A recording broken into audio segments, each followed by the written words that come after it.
Hey, good morning, everybody, and welcome to this week's long-form episode on Mining Stock Daily. Not nearly as long as most Fridays, but as we are getting through the very last interview I wanted to air that was recorded from the Beaver Creek Precious Metals Summit, and that was with our friend Dave Lotan, bona fide investor of all sorts. We know him well, and also from Aurion Resources. So we get a quick update from Aurion, but also dive into a couple of the big headlines out of the mining sector that's, well, definitely on the exploration and development side that we've been following that hit the tape here in the last 2 weeks. So we kind of get Dave's thoughts, which are always well thought of and somewhat provocative, I would say. On the back of that, you're going to hear from me. I wanted to spend a little bit of time recapping kind of what I witnessed in the meetings I had and thoughts I kind of gathered from the Beaver Creek Precious Metals Summit and then my short time at the America's Gold Forum down in Colorado Springs. And so I, dare I say, editorialized a little bit and read out an essay that I had written this week, trying to put all my thoughts down. And I wanted to share with you. This is something I don't do very often, but I think it's important. So, special thank you to Visa Silver, Integra Resources, Revival Gold, and Equinox Gold for their continued support of Mining Stock Daily. Can't thank them enough for all that they do for us so we can continue to deliver content day in and day out. And then most importantly, you, the listener, the viewer, special thanks for tuning in. It's an incredible market we find ourselves in. I'm going to talk more about this market towards the end of this episode, so stay tuned for that. And always happy for constructive criticism, questions, thoughts, all those things. So, all right, let's jump into my conversation with Dave, and then I'll see you at the end of that. Be well.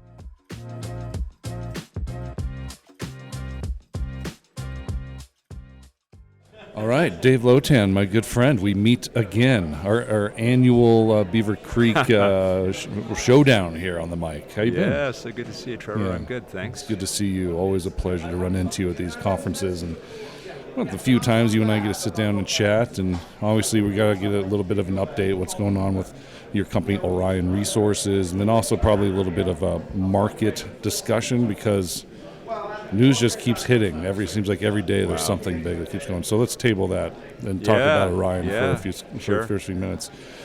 You continue to do exploration, adding to the strike length of Aurion. Kinross comes in, adds to its position as well. You know, give us that 30,000-foot view of what's happening there at the Caraselca. Yeah, it's been a fairly productive year there. Obviously, we were preoccupied with the Rupert situation for a lot of last year, and there were lots of tactics being employed to impede our financings and starve the company for capital in order to maybe coerce a deal there.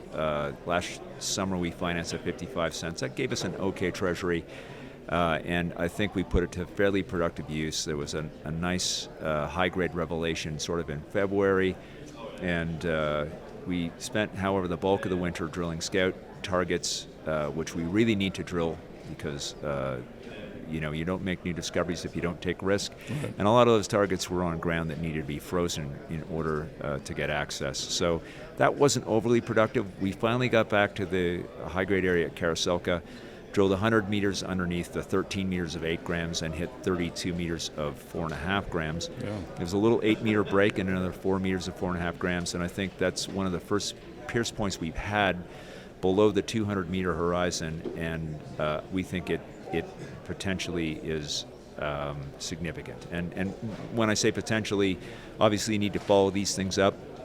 It may connect to high grade back towards the middle of the current showing and be a gently dipping chute. It may be a vertically stacked chute because, of course, it's 32 meters of 4.5 underneath, 100 meters underneath 13 meters of 8, and that's 100 meters underneath 4 meters of 4. Yeah. So all of this looks really interesting. Either there's vertical continuity or there might be lateral continuity, which would be more attractive. And we thought very carefully about how to pay for next year, and ultimately, while there were many options, we did bring in a new strategic investor. And giving away rights to incoming investors is a great way for junior companies to destroy themselves. And so that's a very careful process and one that you need to do with patience and with thought. And so that investor came in for a board seat and pro rata rights and a warrant, which you've never done before. But I think that we didn't use any of Kinross's capacity go from 9 to 15 or 19. We didn't use any street capacity or go to our other shareholders looking for more dough. And I suppose when you give a board seat away and a warrant away, it might lead people to think that this is an investor that's capable of doing due diligence and has some sophistication. And so last year, I think in the fog of war, people weren't sure what sort of a position we were in. I think that the ROFR we have displayed its value in that what happened between B2 and Rupert had to be press released. Secrecy was important, and it was blown up on day one. And then, of course, the mutual consents we have in the joint venture led Rupert not to close the deal that they did with B2 because they realized they couldn't just take the layback or sever land or encroach. So, looking back, it was a pretty productive year. We made what I think might be a new discovery in an existing, I guess, footprint, and revelations of higher grade in a long strike length with lots of decent grade in it. I think that's significant to us, and of course the importance of our asset base in combining the camp, I think, was demonstrated. So all of that is still complex. Okay. Doesn't attract investors in the way that hitting 50 meters of 4 grams did for Onyx in the middle of a no place expected. But I think that could be in Orion's future. We're going to have a really great year drilling, and we're really going to take some risk. Do you think is it the exploration that's been moving your market, or has it been just general kind of better sentiment in gold as we over 3,600? Gold for sure. Yeah. Intrigue around the camp and pieces moving on the chessboard as well. Good drill results, and I think just the sense that there aren't a lot of camp scale opportunities available for the majors to acquire. So Snowline, I think, is the best discovery in the world right now. It's enormous. It's going to be a bit complicated because of its location, and of course B2's the strategic there, so someone's going to have to get around them. But, I mean, that is a beautiful discovery and lots of room to grow. Rupert's discovery is great. We have discoveries around them, Helmi with B2, and then Karas, and then Amarusco, and lots of other fantastic targets shaping up. But this will be a drive-in, drive-out camp. It'll have grid power, nuclear base load, wind, solar, hydro, all that good stuff. And one of the things that was difficult for Victoria when they built it was people didn't want to fly up there and live in trailers and do nothing between shifts. So it's a struggle to get the best engineers and the best people when you want to build a mine in a remote location like that, and not build a facility that is attractive for families and that provides after work life or work-life balance. So they really ran it hot to build that mine, and of course, unfortunately, that resulted in a failure in the leach pad, and so there's a lot of advantages to drive in, drive out. There's a community 30 kilometers to the east and a community 35 kilometers to the west of everything that's happening in Lapland. Most of the people in those communities either work in mining or forestry or in the service industry.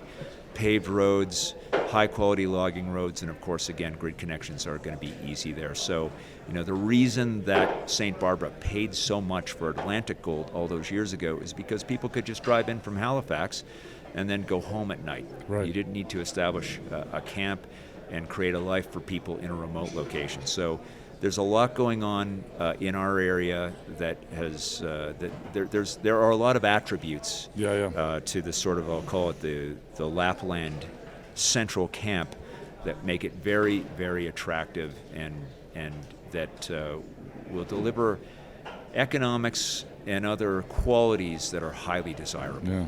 You're like a walking encyclopedia of mining history, throwing Atlantic gold out there. But it's like, man, blast from the past. And that's back from almost when I got started in this industry. That was huge news. Miraculous there. Stephen Deans did a great job. Of course, he had Ryan Beatty in there providing the kind of capital that's so hard to find in this business. Yeah. And the combination of Stephen's expertise and Ryan's ability to write checks for $50 million at a time and then come into the market. I mean, that was really a great collaboration between a really powerful financier and a really good mine builder, And then they got off of it, which is Yeah. amazing. And of course, unfortunately, the community has blocked moving to the next pit, and the whole thing's virtually a zero now. I mean, Yeah. it's horrendous. Yeah, it's really unfortunate. One more question regarding the company before we talk a little bit more of the industry-wide news.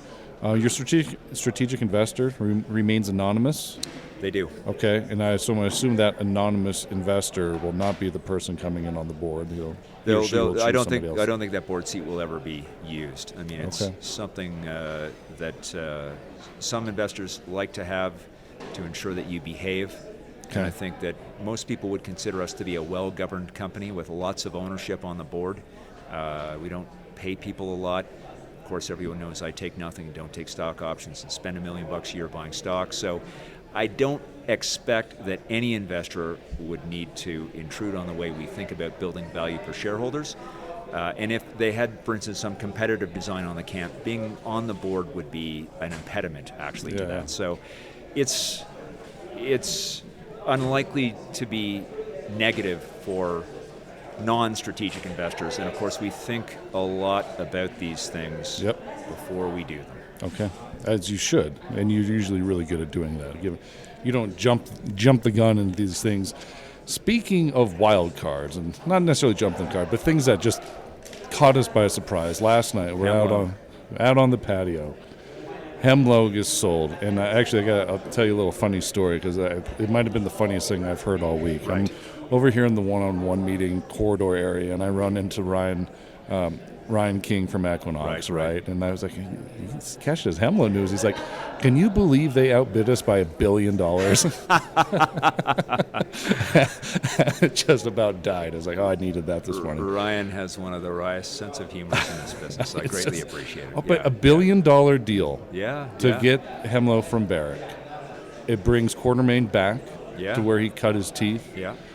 John Odd's back. Yeah. Those two dynamics, I think, are always been fortuitous. I think it's been missed a little bit. And there's a little bit of speculation what happened at Dakota, but they're back in business together. Yeah. Jason Kosak doing another deal, quick deal in the last 2 weeks, coming off this Minera Alamos. Your thoughts on the deal? Questions, concerns, good or bad? Well, I think the headline should be Hemlo sold to boy band. I mean, John's a young guy, Jason's a young guy, John Case, the CFO, is a young guy.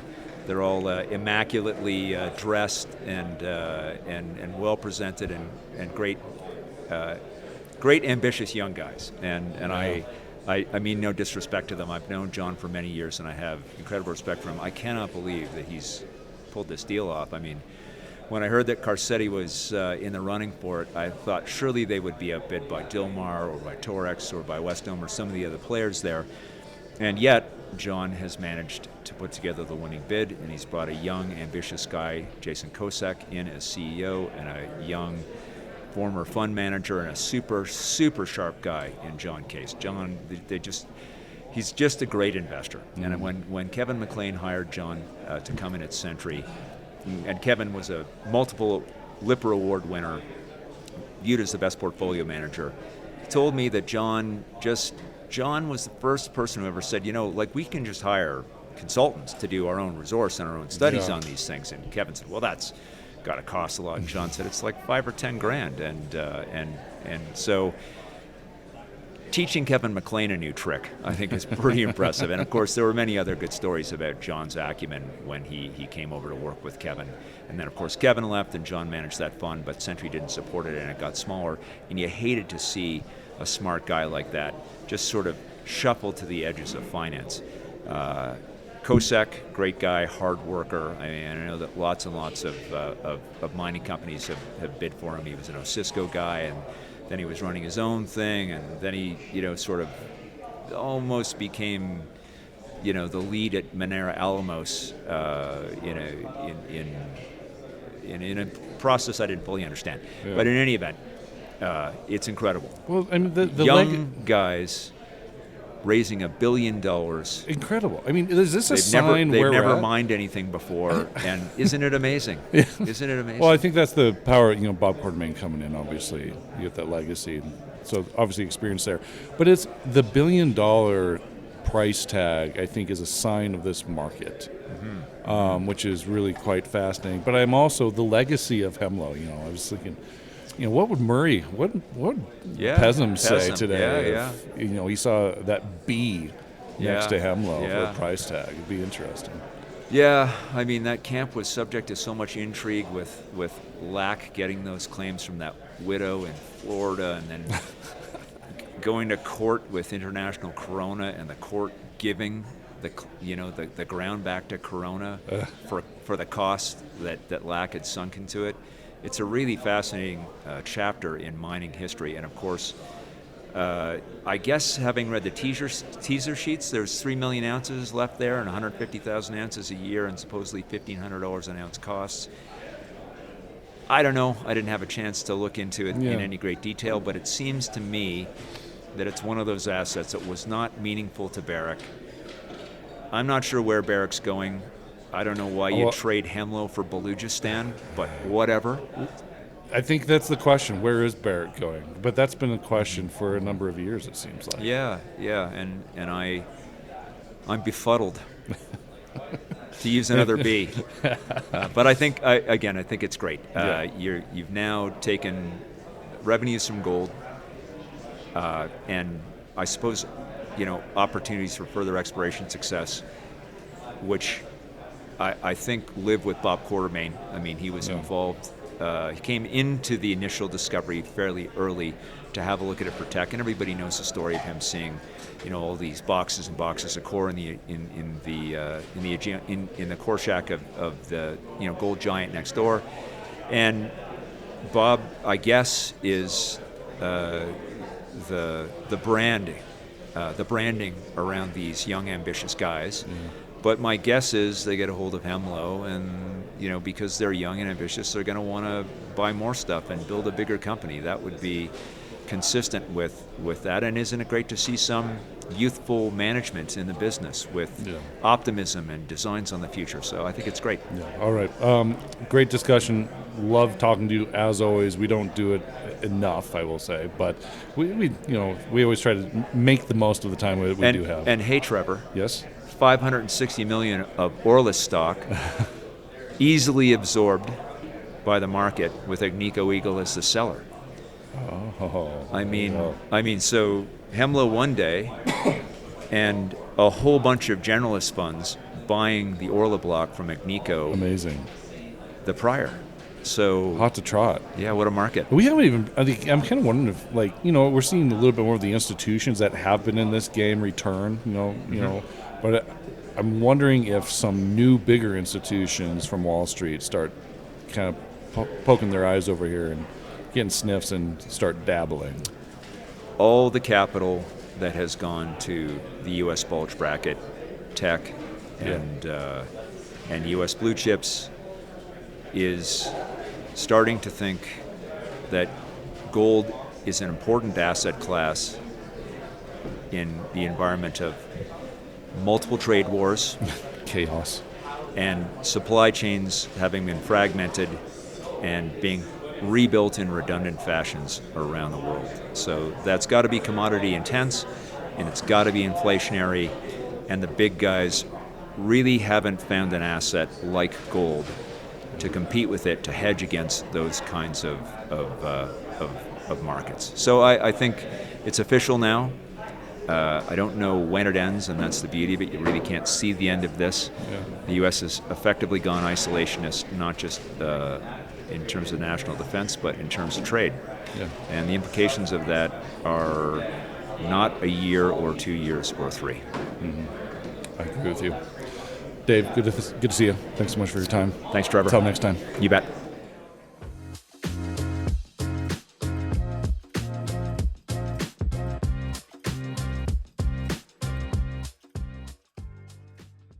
All right. In the 7 or 8 years we've been doing the podcast, I don't necessarily take the mic for myself. In fact, I don't know if I've ever done this, but I do think it was time to kind of provide some of my thoughts coming off of the 2 major precious metals conferences of this month. This week, I found myself thinking back to Paul Harvey. He's the legendary broadcaster who His voice filled American airwaves with his signature cadence and his unforgettable tagline, "And now you know the rest of the story." That phrase has a way of sticking with you because it reminds us that headlines and first impressions rarely capture the full picture. The same holds true walking the halls for last week at Precious Metals Summit and also America's Gold Forum. Enthusiasm runs high, stories are polished, and pictures are compelling, but the rest of the story in the mining market is often much messier. Beneath the surface of bullish sentiment lie questions about value, sustainability, and just how long the cycle can run before gravity asserts itself. For the better part of the last 18 months, the mood across the U.S. and Canadian mining sectors have been strikingly upbeat. From senior gold producers to mid-tier silver developers and even early-stage explorers, capital has been flowing more freely. Share prices have rebounded from their 2022 lows, and institutional attention has returned to a sector that for years felt abandoned. The resurgence has been fueled by a combination of macro tailwinds, persistently high government deficits, sticky inflation, geopolitical fractures, and central banks adding physical bullion to the reserves. In other words, the world once again cares about gold and silver, and mining equities have ridden the tide. But sentiment, especially in the mining space, is fickle and notoriously cyclical. Coming off two of the most high-profile precious metals conferences this month, one might argue optimism has swung too far. The excitement surrounding new discoveries, resource updates, and development milestones has created pockets of froth and valuations. Investor appetite for financings, once constrained and selective, now seem to be broadening on indiscriminate and uncertain names. Exploration companies with little more than a geophysical anomaly are commanding premiums and high-flying financings that would have seemed absurd just a few years ago. Developers are pricing in smoother construction curves than reality typically delivers, and producers are being given the benefit of the doubt on margin expansion. This dynamic was on full display this last couple of weeks, where even seasoned investors admitted that the biggest challenge wasn't finding exciting stories, it was finding value. With so many companies trading at elevated multiples relative to their project stage or production risk, bargains were scarce. Investors who came looking for underappreciated opportunities often walked away, noting that quality was already well priced, while weaker names were still trying to sell blue sky upside that no longer feels cheap. In short, the conferences crystallized the current dilemma. Enthusiasm is high, but true value is increasingly hard to come by. History also offers a cautionary tale about what happens when investor sentiment runs too hot. The mining sector is littered with examples of exploration companies that briefly reached unicorn status, only to collapse back into microcap obscurity when reality failed to match expectations.